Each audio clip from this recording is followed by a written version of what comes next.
the glass making bottega or workshop, and they have been making stained glass and baked glass since 1860.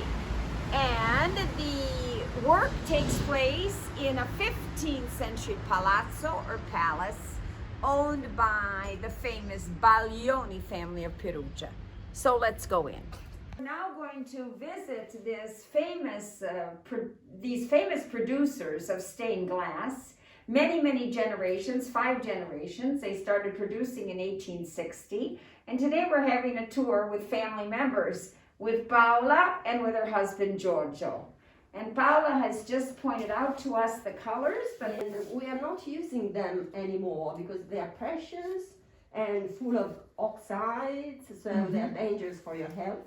So, but Francesco Moretti, the founder, some of them were bought by him, and some others were made by him from stones, metals. And he studied chemistry a lot because he wanted to reach perfection. He was a good artist in painting on canvas, but then he wanted to paint on glass. And so he needed all these colors. And you see, these books are all chemistry books. So he was a very erudite gentleman in many fields, the science field, the art field. He was a Renaissance man. Yes, that's true. And that kiln, for example, was used to prepare a kind of mixture of borax, silica, and minium, the components of glass. And he added this mixture, prepared by him, he added this mixture to the pigments, so that when you fire the pieces of glass with this paint, with this mixture, the color penetrates into the glass and it becomes permanent.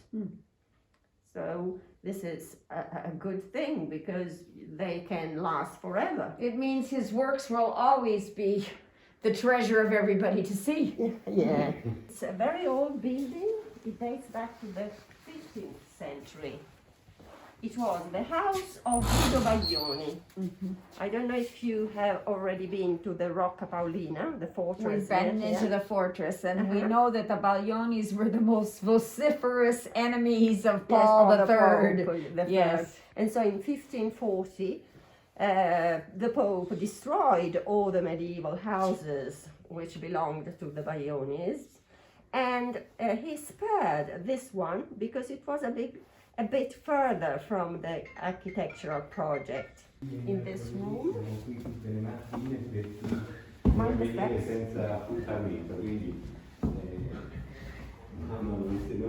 so he restored this room, and he restored the paintings on the wall. Let's go over here. Some of them belonged to the family. My mother's pants, for example. This was your mother's? Yes. She was pushed along in this pram. You see, these are the sketches of 3 stained glass windows which are in Santa Maria degli Angeli. Okay. I don't know if you've been Yes. I live in Assisi, in the area. Ah, yes, you told me so. And these are the sketches. And you see the musical instruments? Yes. The same that you see there, because Lodovico was a musician too. You see this suit of armor? It was bought in Venice because they just wanted to see how light hit the metal. They had to represent St. George on a stained glass window. And the model wore it, and then they took a photograph of him. Then, if you want to have a look at this one was made by Maddalena, my niece, and she had to celebrate Perugino.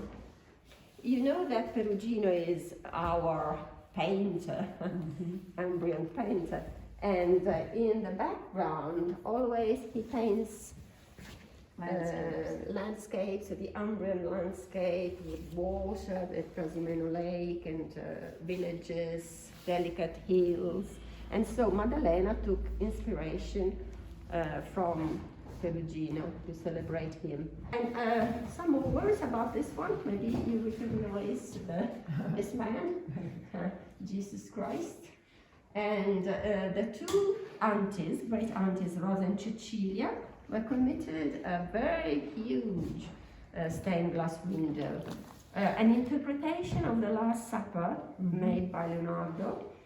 Because you know that at the beginning of the 20th century, that painting in Milan was really ruined.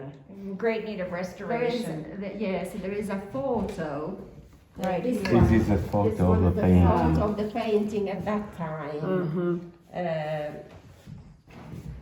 So you couldn't see anything under the table. Now it has been restored again, and it is in better conditions. But at that time they were saying that it could disappear forever.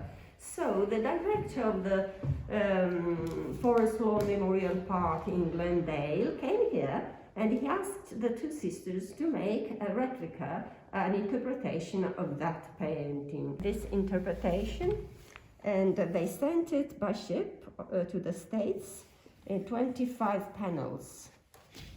So this was their interpretation. Yes, and the Americans prepared a huge chapel to welcome the stained glass, which arrived there safe. This is Francesco Moretti's masterpiece. It was not committed. He just decided to show how good he was in making stained glass windows. It is really a challenge because some of the pieces are so large. For example, if you look at her head, from the top of her head, under her breast, and then among the bracelets, it's just one piece.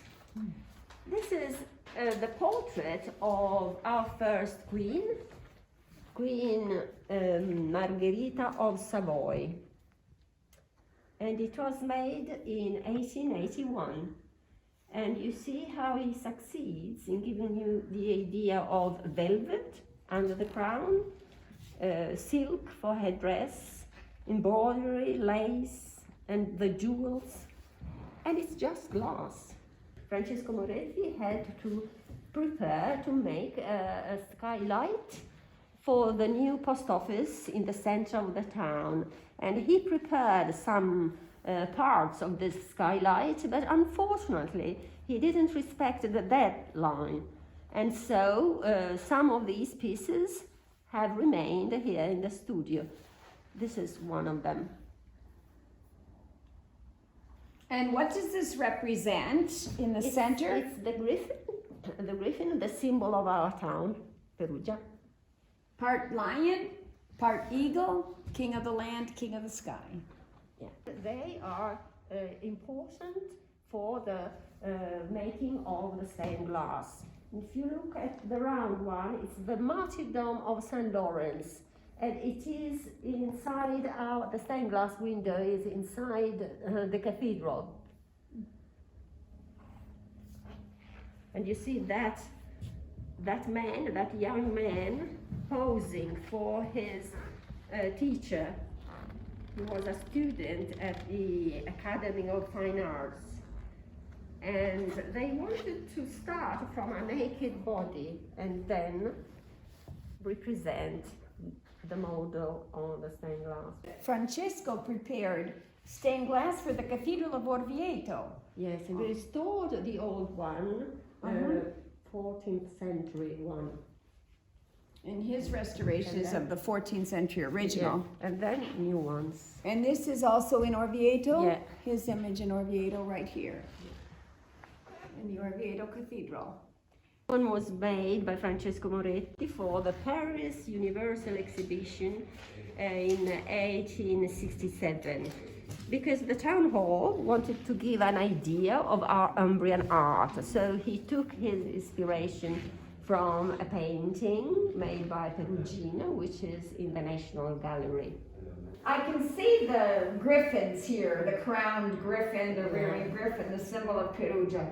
Can you tell me about these two gentlemen? Who are they, Paola? Yes, Baldo de Ubaldi was a lawyer, And Braccio for the Braccio was a very hard soldier. And so this one was made for an exhibition here in Perugia, and just he wanted to show how good he was.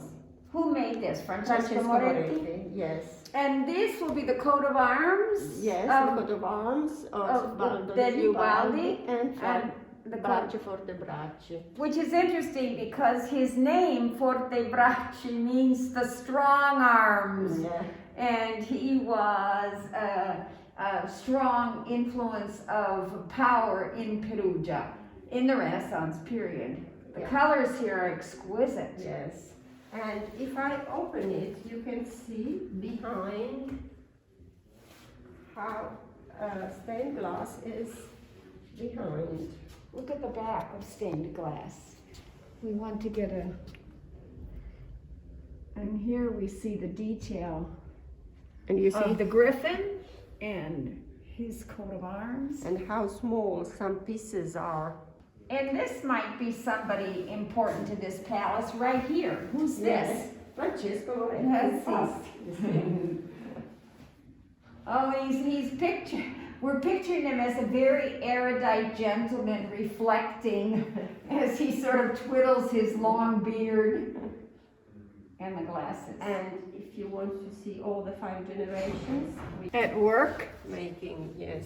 And the 2 aunties, Rosa and Cecilia. Rosa and Cecilia. And Rosa is the one who did the stained glass for the Yes. Basilica of St. Clair Yes. in Always Assisi, together with Cecilia. working together. Yes. So we say And Rosa Maddalena. Cecilia Caselli, almost as if it's one name. Yeah. And this is Maddalena? Maddalena. Maddalena. Last generation. The last generation